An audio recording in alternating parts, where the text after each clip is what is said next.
Arrancamos. Yo te Ay, hice caso y me abrí una botellita de vino como me pediste, que me relaje. genial, genial, Así que genial. acá estamos brindando. Buenísimo. Yo estoy con cafecito por las dudas, ¿viste? Mi debut total como meta. Pero bueno, si Juana Viale puede, yo puedo, ¿o no?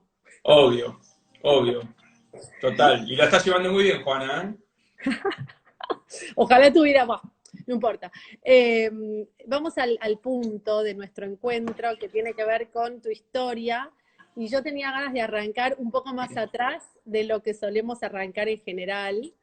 Y te quiero preguntar qué pasó cuando terminaste la secundaria.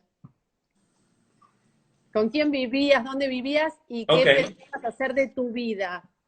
Yo, para empezar, eh, yo el secundario lo termino en el año 94 y bajo un poquito la música, con un poquito de jazz. Eh, y era bastante quilombero, digamos, en el colegio. Cuestión que en ese año quedo libre por segunda vez por amonestaciones, pobre mis padres. Y recién terminé el colegio, o sea, en el año 98 rendí todas las materias porque era una vergüenza que mis padres, a los cuales le costó un montón mantenerme en una escuela privada toda mi vida, yo sabía lo que le costaba, eh, se deslomaban para poder pagar esa educación y me parecía que mínimamente por respeto a ellos, yo el secundario lo tenía que terminar, así que 4 años después lo terminé. Pero lo que me pasó cuando terminé el colegio fue una crisis muy fuerte existencial, depresión fuerte durante un tiempito, porque no sabía qué carajo hacer de mi vida, básicamente. Ah, Y ahí fue donde me puse, yo había trabajado en negocios familiares desde muy chico, pero ya no quería depender de la familia, entonces ahí me salí de la zona de confort, digamos, y me puse a fabricar, primero a fabricar ropa, solo, y bueno, ahí fui creciendo de a poquito. Venía de haber trabajado también en un kiosco familiar en la calle Callao y Viamonte, al lado de una playa de estacionamiento que hoy en día no existe ni el kiosco ni la playa porque hicieron un edificio, a la vuelta de la Universidad del Salvador. ah. Y nada, fue linda época. O sea, claramente cuando entré en el mundo del kiosco me di cuenta que era algo para muy poco tiempo, no iba con mi personalidad ni de cerca, ¿no? Estar mirando a los nenes a ver cuántos caramelos van a comprar o si van a comprar una lata de gaseosa. Pero bueno, tenía 18, 17 años. Este, y, y lo que hacía en esa época, mira, me acabo de acordar, ya lo había perdido en la memoria. Yo en esa época, para agregar ingresos, me iba con el auto de mi papá, que se lo pedía prestado, me iba a Ciudadela, ahí Avenida Rivadavia, cruzando General Paz. Me acuerdo que compraba los mayoristas packs grandes de latas, especialmente de Ice Tea, que no existe más creo el Ice Tea, y eso lo cargaba en el auto, regresaba para Capital y me iba por los kioscos y los iba vendiendo. Y con eso hace un dinero extra. Y otro recuerdo fuerte que tengo, esto creo que nunca lo dije, A por lo ver, menos al aire. ya, Mi mamá, para que yo pueda tener ingresos, hacía sándwiches de milanesa en mi casa. Y tengo el recuerdo de mi mamá viniendo al kiosco, me lo cuento y me dan lágrimas, viniendo al kiosco con un changuito, trayendo los sándwiches de milanesa para que yo pueda vender y generar ingresos. porque lo del kiosco no era suficiente. Y un kiosco no era, no, y aparte la ubicación, Callao y Viamonte tampoco era la mega ubicación, y aparte vos por Callao tenías dos manos, la mano derecha, que era donde eran los mejores kioscos, nosotros estábamos enfrente, de la mano izquierda. Y era un kiosco chiquito también. O sea, no era no era chiquito, pero no era un kiosco grande tampoco. Entonces tenías que agregarles otras cosas para que puedas solventarte y que puedas... A ver, vos en el kiosco sabías que no se vendías cigarrillos y no ganabas nada. Se ganaba un poco con la venta de cervezas, pero eran números muy chiquitos. Pero me vino a la mente ese recuerdo de mi mamá caminando por Callao con las milanesas calientes y las vendía todas, eso sí me acuerdo. Y Este, nunca apareció la disputa esta de estudiar versus trabajar, eso ellos no te presionaron.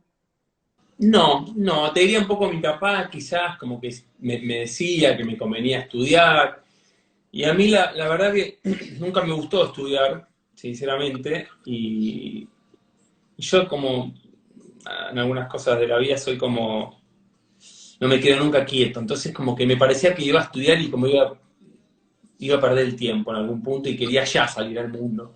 Y adelanté todos los tiempos. Hoy quizás me arrepiento, ¿no? Porque a mí sería mucho mejor de lo que soy, quizás si hubiera estudiado algo. Pero bueno, sería así. Tampoco uno no puede cambiar el pasado. Uno puede cambiar el futuro, no el pasado. Entonces, fue lo que fue. Y bueno, por eso que también me lancé a trabajar de muy chico. ¿Y Sin por qué necesidad, querías? ¿no? Porque no es que mis padres me pedían que vaya a trabajar para traer dinero, para nada, para nada. Era todo iniciativa propia. No entraba en mi cabeza el hecho de que tenga que pedirle dinero a mi papá para salir un fin de semana, lo odiaba. O sea, vos querías trabajar para eso, para tener tu plata, pero para quedar viviendo lo de tus padres, para tener tu platita para tus gustos. Exactamente, Sí. exactamente. ¿Y en Que qué aparte momento? yo sabía lo que le costaba a ellos.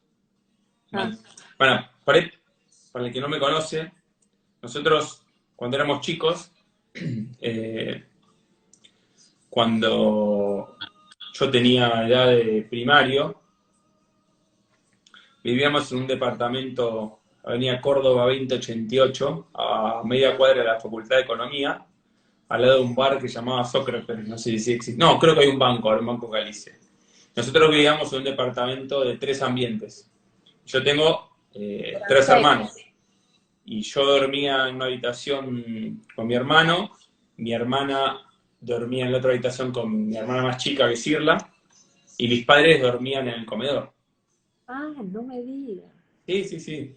Entonces yo sabía todos los sacrificios que, Y los mandaban al colegio privado a pesar de esa situación. sí, obviamente con beca, ¿no? Pero sí, sí, sí, sí, sí. Mirá. Y bueno, entonces yo era consciente de todo lo que le costaba y por eso es que también decidí, digamos, independizarme económicamente. Pero también tiene que ver con el carácter. No Claro. todos somos igual, tiene que ver con el carácter de cada uno. ¿Y en qué momento se empieza a gestar? Vos dijiste en el kiosco, después la ropa, que empezar a hacer ropa no es tampoco algo sencillo para alguien No, chiquito. no, arranqué en una oficina, primero arranqué con una oficina que me prestaba mi tío tenía una fábrica de ropa que tenía su local, fabricaba para su local y por la noche me la prestaba para que yo con la tela que compraba yo no sabía ni cortar, ni Claro. hacer corte. Sabía molde, pero nada, muy básico. Y mi tío me prestaba la oficina por la noche y ahí hacía los primeros cortes para empezar a hacer la primera mercadería, que era una porquería. Pero bueno, era lo que me salía en ese momento. Y de ahí logré alquilarme mi oficina propia al poquito tiempo, en el mismo edificio, otra oficina, La Valle 26-28, enfrente de la comisaría ahí del 11. Y, y bueno, y de ahí, de a poquito, empecé a tener corredores que me vendían la mercadería, me fui agrandando, alquilé otra oficina ahí en el mismo piso, me acuerdo, y en un momento eh, creo que llegué a tener medio piso o 3/4 de piso, y vendía bastante por mayor, pero la verdad no ganaba dinero ni de cerca, eran muchísimos sacrificios, pero en esas épocas aprendí mucho e incluso incluso cuando yo decidí irme a vivir a Estados Unidos, no sé si me estoy adelantando a lo que me querés No, preguntar. bueno, vos avanza, avanza. Bueno, cuando yo Yo te voy a preguntar decido, cómo se gestó la idea de Miami, toda la historia que ya sabemos, pero por cómo eso. aparece No, esa no, idea. pero lo que te voy a contar no tiene nada que ver con eso, o sea, tiene que ver, pero no tiene que ver con la idea. Y cuando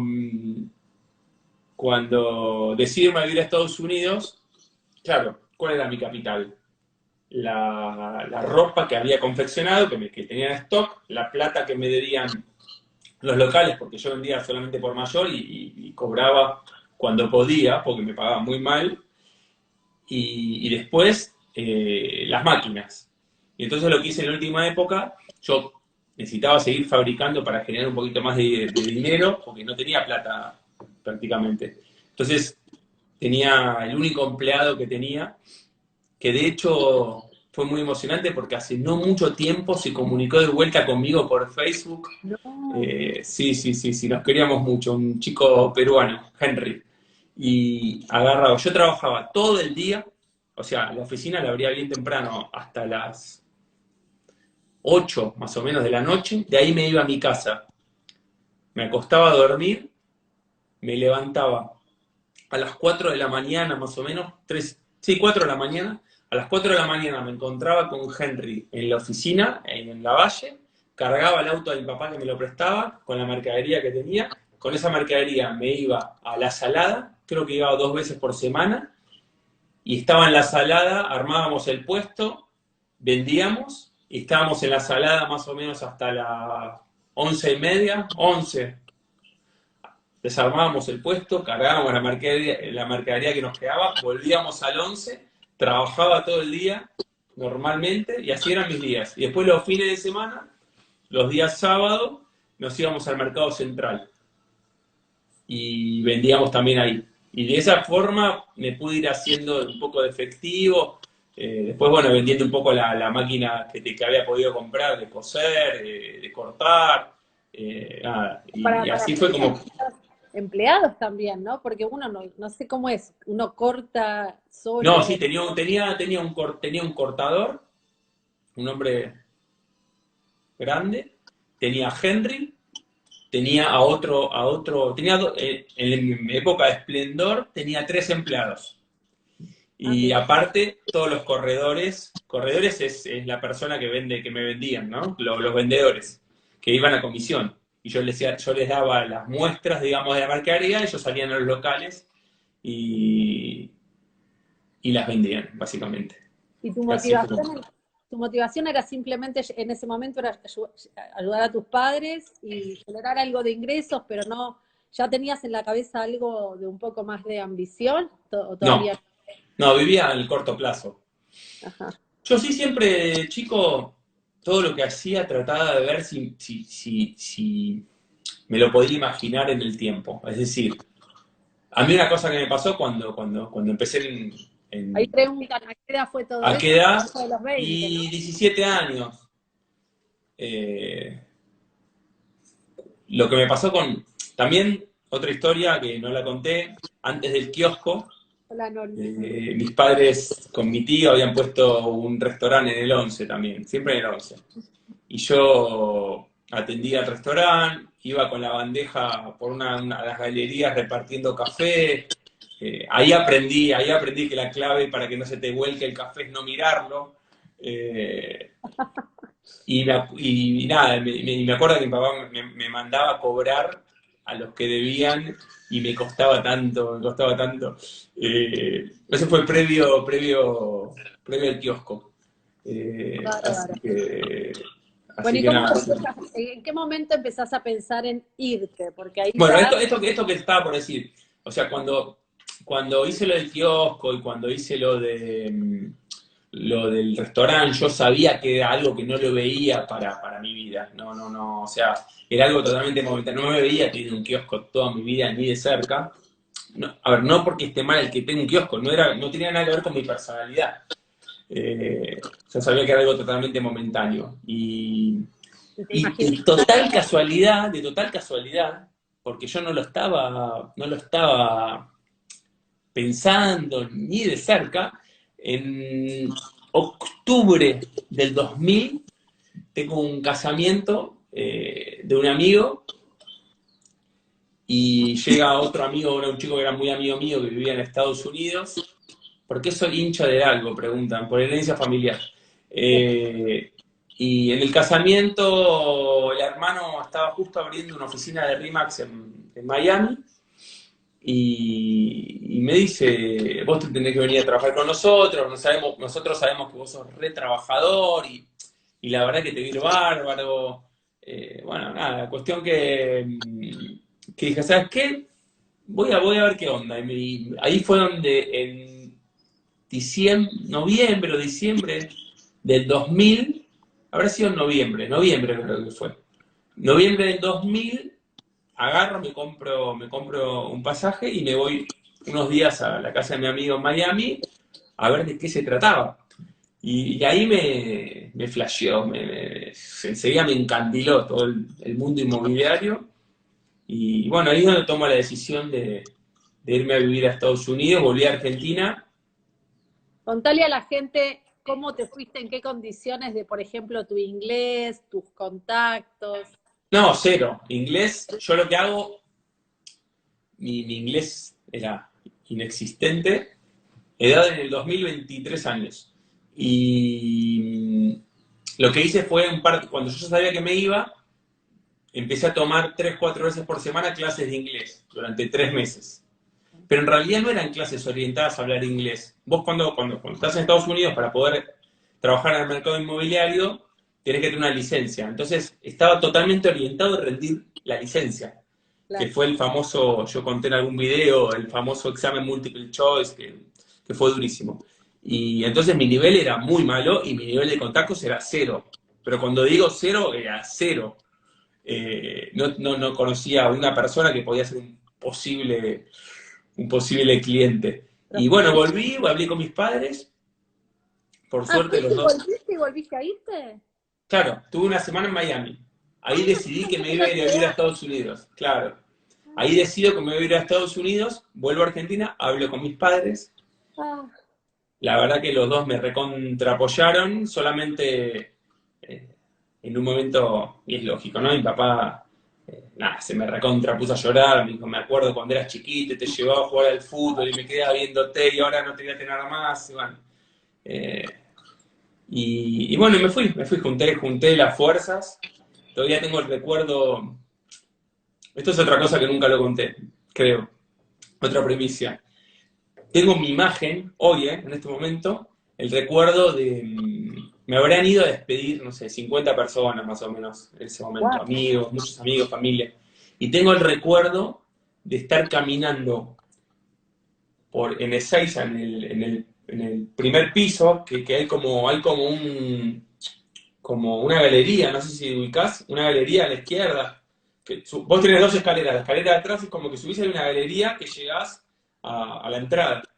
Y tengo Sí. el recuerdo de estar mirando para abajo y ver a todos haciéndome así, y yo Ah, por dentro, hecho mierda, llorando, pero a más no poder, pero no se me caía una lágrima. Y me acuerdo que de ahí pasé migraciones, me fui directo al baño por mi hijo, te lo juro, habré estado 15 minutos llorando, pero sin parar y dudando de irme, porque era muy difícil, era muy chiquito, yo tenía 23 años. sí. Y bueno, nada, y por suerte me fui. O sea, Te creo porque a los 24 me fui y me pasó algo parecido. Así que te sí. creo perfecto. Casi me pongo a llorar, pero digo, no, mejor acá no es conveniente. Eh, No, no, no, fue terrible, fue terrible. Pero bueno, nada, un poco el destino y un poco uno, y tuve la fortaleza de mantenerme en pie y seguir. Pero esa imagen de volver a mirar para atrás y ver a tu familia despidiéndote de tus amigos, fue durísima. De hecho, me acuerdo que me habían hecho una despedida sorpresa. A mí todas esas cosas no me gustan mucho, que me den cómodas. Y bueno, nada, la verdad que. Pero fíjate que me había olvidado de esa situación hasta este momento. O sea, hace mirá, mucho no pensaba en esto. sí, es muy lindo. Pero bueno, ¿vos te fuiste pensando que te quedabas? No. Yo me fui, Era una experiencia. me fui para juntar dinero y volver rápido. Yo le dije a mis padres, me quedaré un año. como Cuando mucho. llegaste ¿Cómo? a dónde llegaste. Llegás a Ah, Miami, ¿y qué tenés ahí? tenía a mi amigo Adrián Gleiser, Sí. que me estaba esperando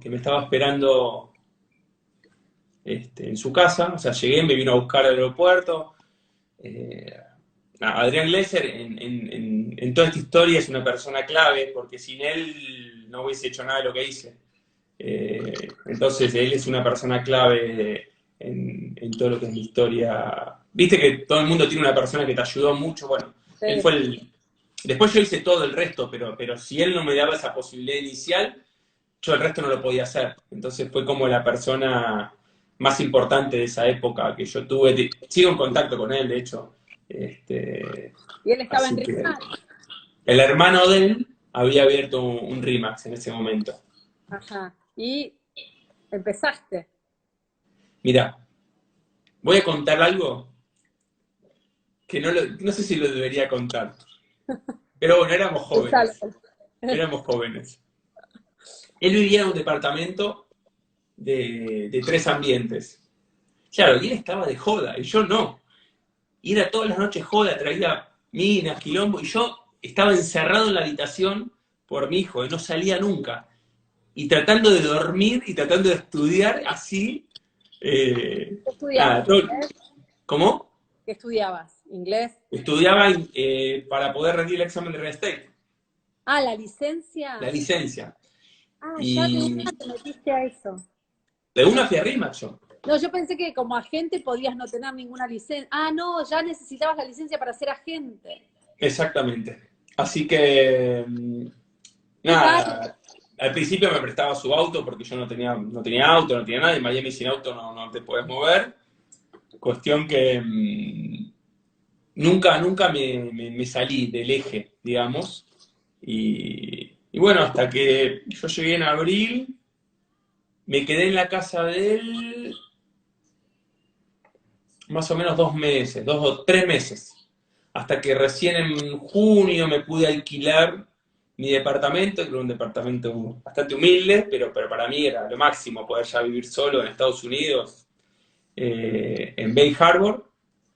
Muy linda zona, la verdad que el edificio era muy humilde, pero la zona era hermosa.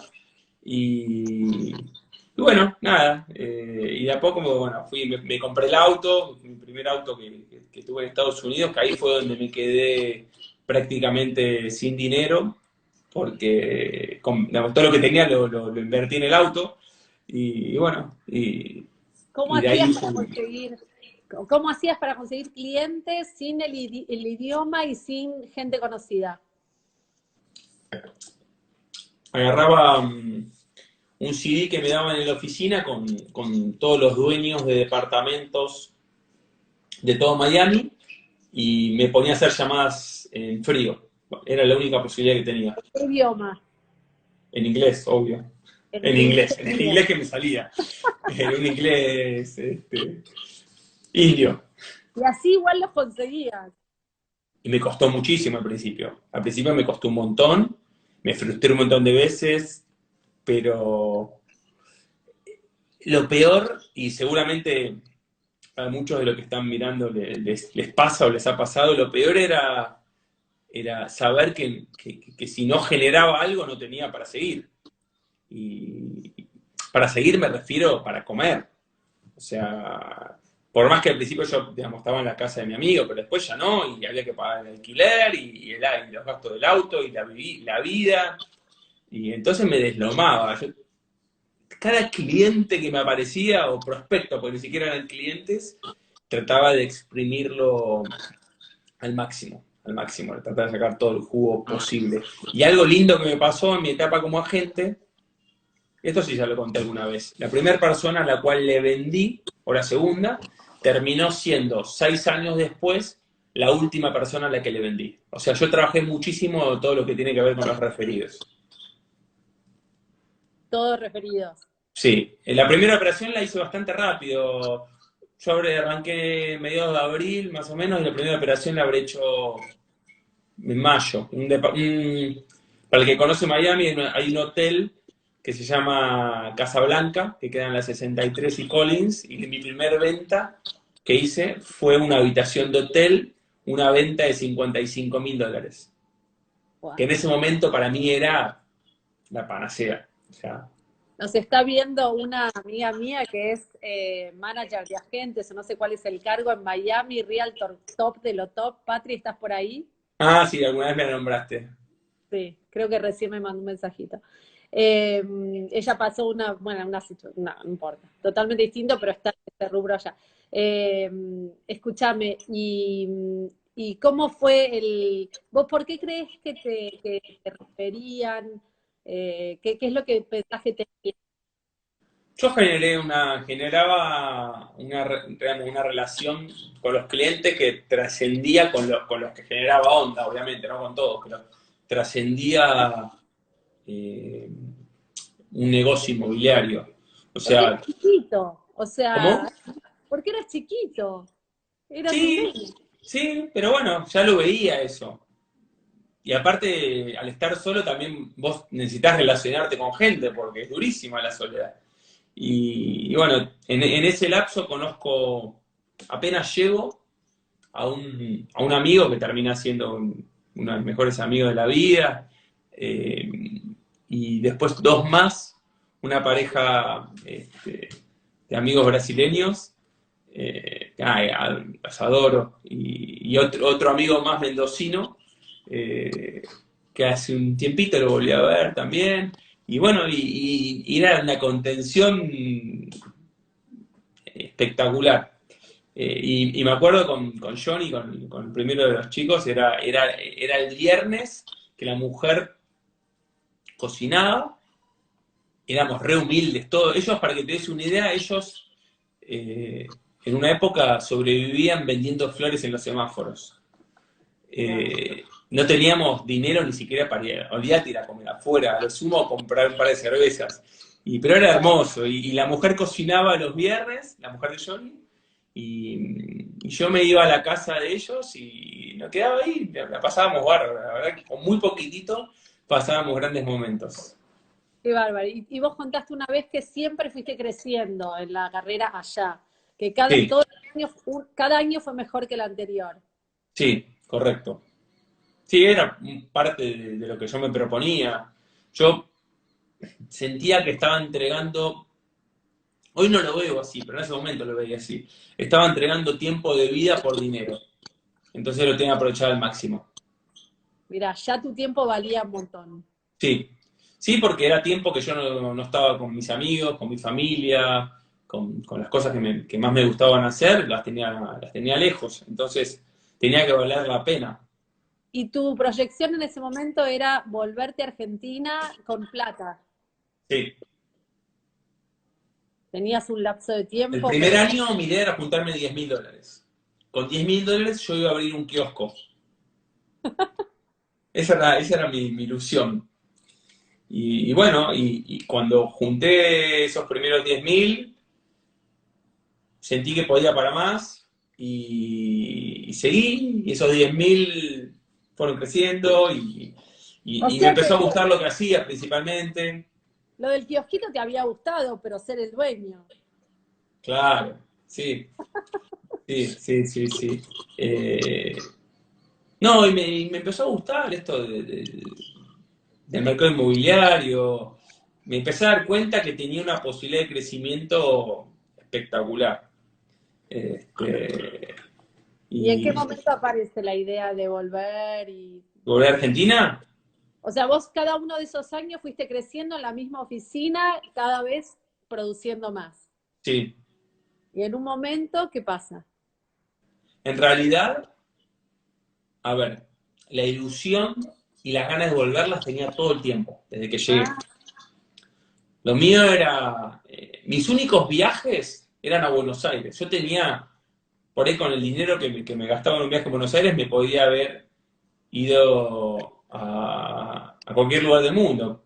O mismo dentro de los Estados Unidos tenés posibilidad de ir a cualquier lado, estás todo ahí al toque. Y todos mis viajes eran a Buenos Aires para ver a mi familia. Y en cada viaje, la, la vuelta era mortal.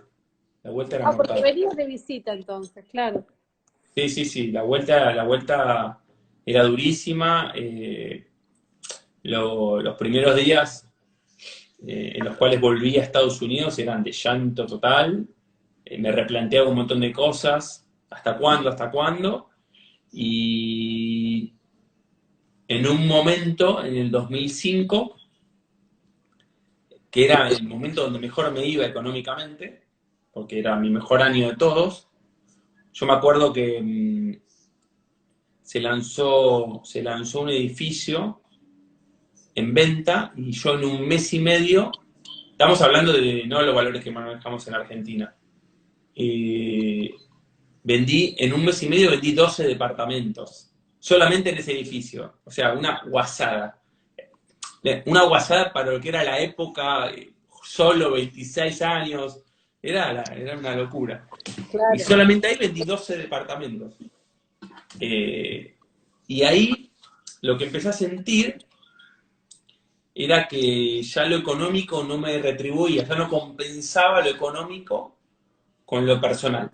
Entonces, ya es como que dije en un momento, dije, si pienso en lo económico no me voy a volver más, porque cada día me va mejor. Entonces, es como que no tiene mucho sentido. Y ahí, en un viaje que hago a Argentina, nada, hablo con mis padres, especialmente me acuerdo con mi mamá, y le comento esta idea de volverme. eh, y bueno, obviamente, imagínate una madre que un hijo le dice que se va a volver después de 6 años de vivir afuera. Estamos hablando de 2006 ya, 2005. 2005. Y ahí regreso de Miami, de Buenos Aires a Miami, y agarro mi casa, donde yo vivía, y la puse en venta. Y vos me conocés, sabés que no creo en la suerte, creo en Dios. Y Dios en ese momento estuvo a mi lado, y la primera persona que vio la casa, que era un vecino, a la semana o antes de lo que la puse a la venta, me la compró. Pero espera, Y una pregunta fundamental. sí, Cuando vos volvés a Argentina, ¿ya sabés que RIMAX está acá? ¿O se está no, formando o no? no tenía la más mínima idea que Rimax estaba, pero como nadie sabía que estaba, no tenía ni idea. Ok, o sea, Sebastián no lo conociste allá. No, no, A aparte Rafa, Sebastián estaba en otro estado, no estaba ok, en Miami. ok, a Rafa sí. Sí. Rafa me hacía las hipotecas. Con Rafa yo trabajaba, eh, creo que a Cari le compré una casa, me parece. Yo compraba, cuando yo me empecé a ir mejor, compraba propiedades para reciclarlas y revenderlas. Y creo que a Cari estoy casi seguro que a Cari le compré una casa. Cari era Rielto, la mujer de Rafa. Sí, sí, sí. Eh, y, y nada, y ahí fue donde un poquito tomé la decisión, tuve la suerte digamos, de vender la casa y el 27 de mayo del 2006 llegué a Buenos Aires. Llegué a Buenos Aires. Mi papá, para que te des una idea, al día de hoy, mi papá tiene guardado el ticket del auto de Ezeiza. Qué divino, me muero. Escúchame, pero la casa entonces que vendiste allá, o sea que llegaste a comprar allá. No, mi primer propiedad la ¿No compré entendí que al compraste año y medio de que llegué. allá? Pero compras todo en Estados Unidos vos compras todo con crédito. Sí, ya sé, ya sé. Ah, pero yo pensé que alquilaba siempre y cuando No, volviste dijiste vendí, pensé, ok. no, no, Qué no, no, bien. no, no. Las últimas propiedades en las que viví las compré, las primeras las alquilaba. Y esa casa fue muy, muy, muy particular porque viví los últimos 2 años y medio. Era una casa, yo la había reciclado toda a mi gusto. Se pasaron grandes momentos en esa casa. Me imagino. Era como la casa del pueblo. Bueno, y la idea de volver era todavía permanecía lo del kiosco, ya no a esa altura. No, no, no. El kiosco duró al principio. No, no, ni Y de ahora, cerca. ¿qué tenías en la cabeza? ¿Hacer Yo algo en mi de... cabeza iba a armar una inmobiliaria con el sistema americano, Ah, eh, igual que Rimax, que era el que yo conocía. y en Siempre mi mar... idea, siempre mi idea era que por mi estilo y por lo que yo creía que iba a funcionar, imagínate que te estoy hablando hace 15 años atrás, yo ya lo veía. Para mí el concepto era ganar, ganar. O sea, cuando yo venía Argentina veía que un vendedor de una inmobiliaria se llevaba un 5%, un 10% de la recaudación, de lo que se cobraba, no entraba en mi cabeza. Digo, ¿qué motivación puede tener este tipo? No, no, no, de ninguna manera. Y por eso que mi idea, llenate la copa, me dice Flor Trasero. Mi idea David, era armar un esquema como el que existía en ese momento en RIMAX. ¿y cómo es que de repente te enterás que Rimax había llegado acá?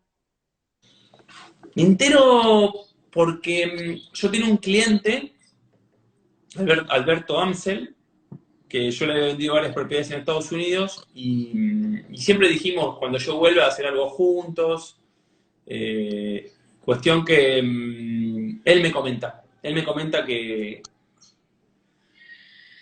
ahí está, no sé si se escucha Enzo de fondo, ¿no? ¿No? Se escucha algo, sí, no Sí, Enzo los gritos.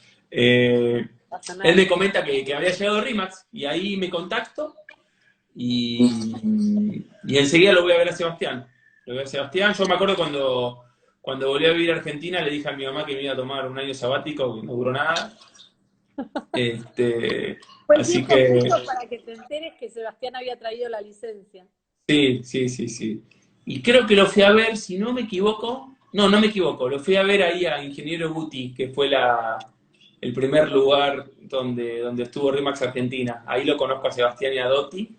Y bueno, y de ahí enseguida, ese año sabático que hablé con mi mamá, duró 15 días. Claro. 15 días.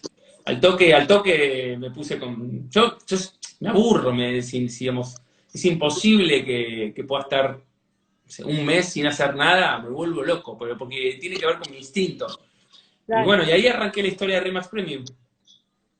Me preguntan si va a quedar grabada. Yo cuando termino voy a Queda tratar grabado de... 24 horas esto, Sí, en pero me Instagram parece Live. que me dijo Alfonsina que algo hay que tocar para que No, esté grabada. sí, al final tiene que quedar en tu historia, y ahí queda por 24 horas. Pero yo Vos tengo que tenés la hacer opción de algo para que quede eliminarlo o que quede en tu grabada. historia. Pero para que quede yo tengo que apretar algo. No, te va a aparecer al final qué querés hacer, si eliminarlo o agregarlo a tu historia. Si vos lo agregás a tu historia, queda 24 horas online. Ah, me pregunta. Bueno, qué amor. Sí. Genial. Bueno, escúchame. Y entonces, no dudaste ni por 5 minutos que esto iba a funcionar en esta sociedad, en esta cultura, que también iba a funcionar. No dudaste. No, estaba totalmente convencido. Yo soy una persona que cuanto más me decís que algo no va a funcionar, más me convenzo que va a funcionar. Entonces, eso era lo que pasaba. Voy a recargar la copa, un segundo. Dale, Perdón, dale, ¿eh? dale. Esto es todo así como si estuviera en mi casa. Obvio. Y si alguien quiere empezar bueno, yo tengo muchísimas preguntas más todavía, pero pueden también, no nos va a alcanzar la hora. Eh, Pero cuando se corta, volvés a poner en vivo y retomás. bueno, genial, genial. Eh, Te iba a preguntar, hago un salto, después cualquier cosa volvemos, pero Dale. una pregunta que tengo es, ¿qué crees que te trajo desde el Ariel que se bajó en Ezeiza en 2005 hasta el que hoy, que yo les cuento algunos porque él es muy humilde y no lo va a contar, pero que él acaba de ganar un premio internacional por tercera vez al mejor broker de todo el mundo multioficina? O sea, un premio muy importante. Y arrancó con el kiosquito, la ropita, o sea, es una historia interesante. Entonces, ¿qué crees? Que no te digo desde el kiosco, pero sí desde el que se bajó, el que seguía siendo un chico en Ezeiza, 2005, a hoy.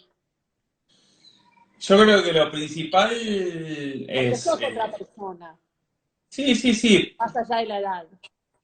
Sí, obviamente, sí. Todos somos diferentes, pero creo que lo principal está en no perder el hambre.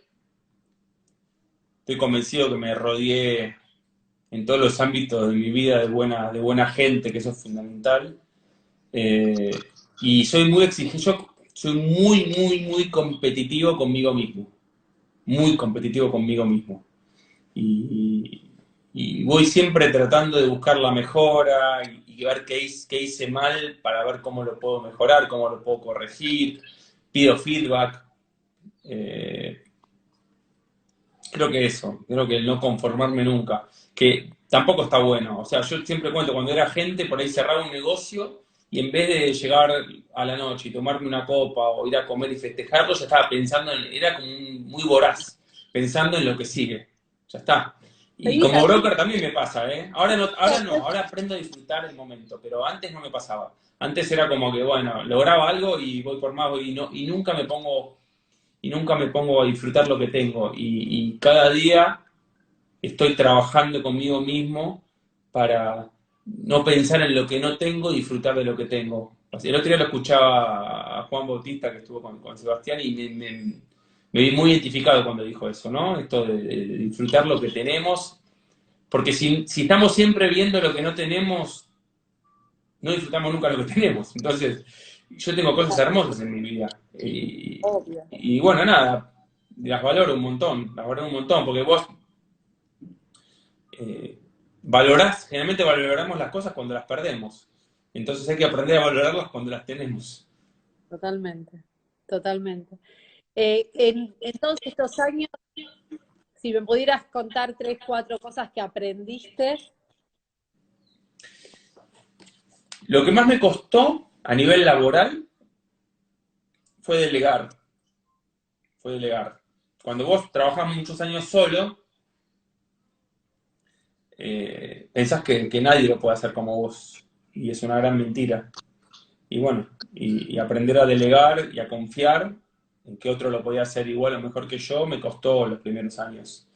Y con el tiempo me di cuenta que lo debería haber hecho antes. Pero bueno, al fin y al cabo lo hice. Y después otra cosa que le aprendí en la vida tiene que ver con cuando te pasa algo, aún cuando no es lo que esperás que te pase o no es lo que te gusta que te pase, es lo mejor que te debería pasar en ese momento. Entonces, aprender de eso, es decir, por ahí si me está pasando algo malo, eh, es lo que tengo que pasar en este momento para aprender de esto. Y es lo que el destino en algún punto dice que me tiene que pasar. Y aprendo mucho de eso. Y después otra cosa que me costó un montón, y en esto también me apoyó mucho en gente cercana, es a trabajar con el ego. Yo no sé si estaba preparado para el éxito. Entonces me encontró por ahí por momentos de mi vida al principio, especialmente cuando uno es muy joven, donde te empezás a creer cosas que no sos. Y yo siempre digo, te compras un personaje que no sos. Y por ahí empezás a mirar a las personas desde arriba y, y despectivamente. Y lo cuento porque realmente lo hacía, me pasaba. Y bueno, y en un momento hice como un clic, que me di cuenta que eso me hacía mal. Y bueno, y aprendí Y a lo pudiste disfrutar del éxito, cambiar. pero a no marearme con el éxito. Eso es fundamental. El trabajo del ego personal de cada uno es importantísimo y bueno, para eso también tiene que ver con la gente con la que uno se rodea y saber escuchar.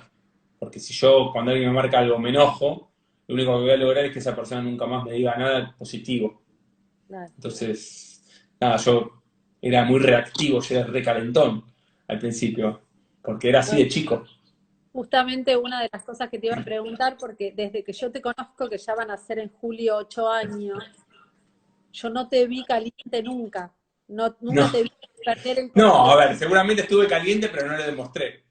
Bueno, yo no te vi perder el control y te iba a preguntar cómo hacías, si fue un logro conseguido con esfuerzo o es tu naturaleza.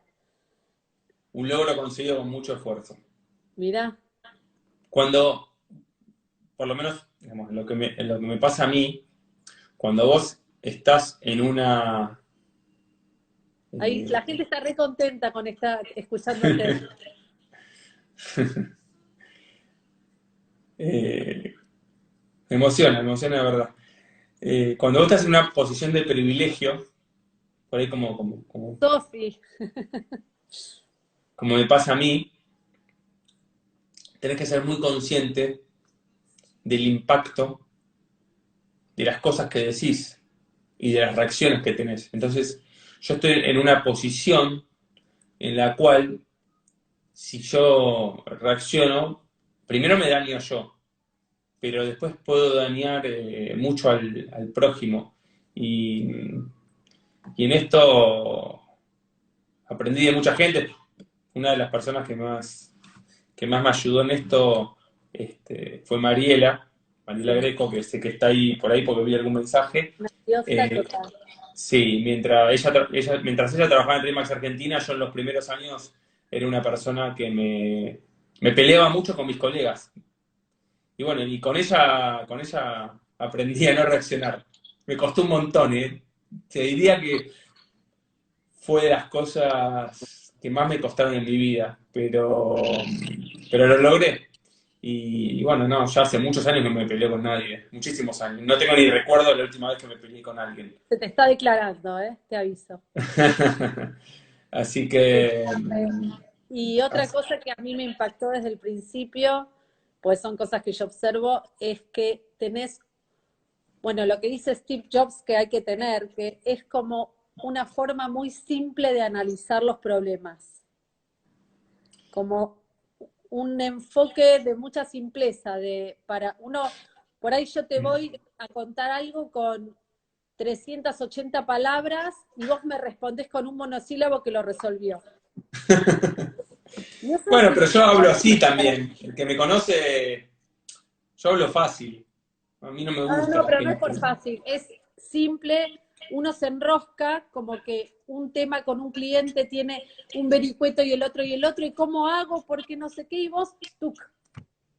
Es impresionante. Pero Pues eso, ahora me eso creo yo, ahí ya no sé si hay una mejora, creo que eso es un poco innato. eso. Me parece, no. O me sale sin pensarlo, digamos. No. Ahí no sé si hay una preparación. Yo no me preparo para eso. Por ahí, yo cuando vos me preguntás algo, te contesto con mi sentido común, que creo que es lo mejor para cada situación, básicamente. Y aparte, el haber sido agente inmobiliario previo a haber sido broker, también para mí es mucho más fácil ponerme en tus zapatos. Claro, sí. Pero es impresionante eso para mí, lo de el enfoque simple de las cosas.